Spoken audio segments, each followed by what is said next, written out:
c'est Cyprien et vous regardez les 12 infos du jeudi 3 février 2011 et dimanche. Je compte sur vous, c'est la journée sans téléphone portable pour militer en faveur des vrais échanges et non des échanges virtuels. Donc dimanche, vous faites comme ça, machin ton téléphone. Tiens, voilà, regarde, vous faites ça. Voilà, sois pas triste, c'est juste pour montrer l'exemple. Ah non, moi je m'en fous, c'est ton téléphone. Comme on avait le même, je me suis dit que ça ferait l'affaire. Attends, 2 secondes. Oui, allô? Oui, ouais, on est en train de tourner là. Bah, il en est au Breaking News. Ouais.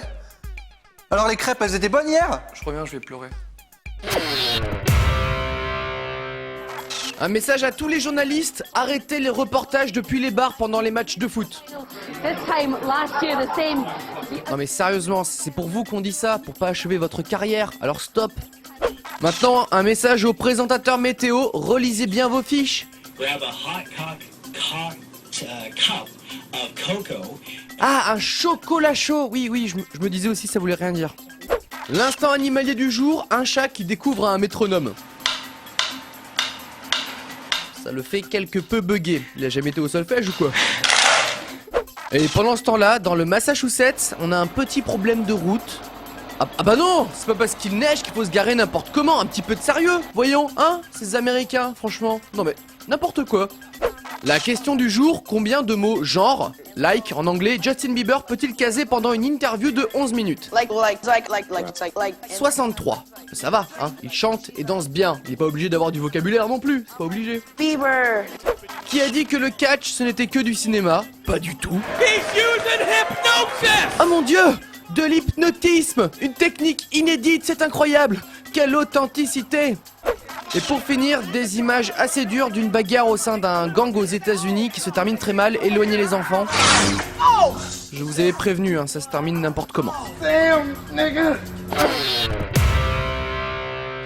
Avant-hier, vous avez peut-être regardé la télévision pour voir le 12 infos par exemple, et un peu plus tard, vous êtes tombé sans faire exprès sur M6. Ça arrive et vous avez vu l'émission Déco de Valérie Damido où une famille avec 5 enfants a eu la chance de voir sa maison entièrement redécorée. Et bien cette maison est déjà en vente et depuis un moment en plus, ça fait un mois que c'est en vente au doux prix de 755 000 €. Sur les photos de la vente, rien n'a changé depuis l'émission. Comme quoi, c'est le bon plan, Déco. Pour se faire un peu de... 1, 2, 3. Waouh, c'est trop faux. C'est génial, c'est formidable. Merci beaucoup. Est-ce que je peux vous prendre en photo ici? Oh oui, y a pas de problème. Ça me ferait plaisir. Allez. Ce que vous faites, c'est que vous tenez ça, voilà, et vous le retournez à 3, d'accord? Ok, hop là. Alors, 1, 2, 3. Voilà, c'est génial. Merci. Hop, il n'y a plus. C'est formidable, avec cette photo, ça va gagner de la valeur. Sentimentale, la valeur sentimentale. Merci beaucoup. Par contre, les petits miroirs moches là, non. Mais c'est pas grave. Enfin, une news qui va vous faire aimer l'école. Un professeur d'un lycée du sud de la France a été renvoyé car ils se sont aperçus, un petit peu tard, que c'était un schizophrène dangereux échappé d'un hôpital psychiatrique irlandais après avoir assassiné ses victimes à coups de couteau.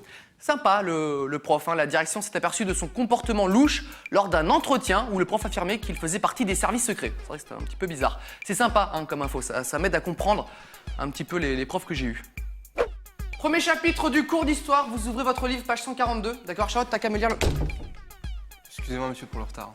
Bravo Maxime, ça fait la 5e fois que t'arrives en retard cette semaine. Je vais te tuer lors du conseil de classe. Bon, maintenant je vais tous vous découper le programme du jour, d'accord? Hop, tiens, Charlotte, tu fais passer ça derrière. Merci. C'est la biographie de la fabuleuse vie de Charles Manson. À prendre par cœur. Et pour finir, un petit peu de people, ça fait longtemps, et nous, ce qu'on adore aux 12 infos, c'est prendre des nouvelles des anciennes stars, comme par exemple Cyndi Lauper, la chanteuse phare des années 80. Bon bref, ma mère adore ces chansons, et que devient-elle? Nous l'avons aperçue en sortant d'un aéroport hier à Los Angeles. Ah bah tiens, il y a comme un tout petit problème de peau, non? Et nous avons l'explication officielle de ce ravage. Elle aurait mal réagi au traitement d'un spa. Ouais. Ils doivent utiliser de l'eau de javel dans ce spa, sinon je trouve ça un petit peu bizarre quand même. C'est inquiétant. Là, c'est bon, tu peux y aller. Attends, tu vois pas qu'on emmerde tout le monde là? Allez, avance. Mais non, on peut pas avancer, t'es con ou quoi? Mais allez, on fait chier tout le monde, bouge! Mais qu'est-ce que tu racontes? T'as qu'à prendre le volant, le feu est rouge depuis tout à l'heure, t'es malin toi! Attends, mais c'est pas un feu rouge! C'est Cyndi Lauper! Ah bah oui, c'est Cyndi! Salut! Salut T'as Cyndi! l'appareil photo! Alors, attends, je te sonne. Cyndi! Ça va? On va y aller, hein. Elle va pas bien. C'est Cindy, les gars. Le 12 infos, eh bien c'est terminé pour aujourd'hui. Et comme disait le proverbe que je viens d'inventer, entraîne-toi avant de jongler. Sinon le jonglage viendra. Enfin, la fin on s'en fout. À demain.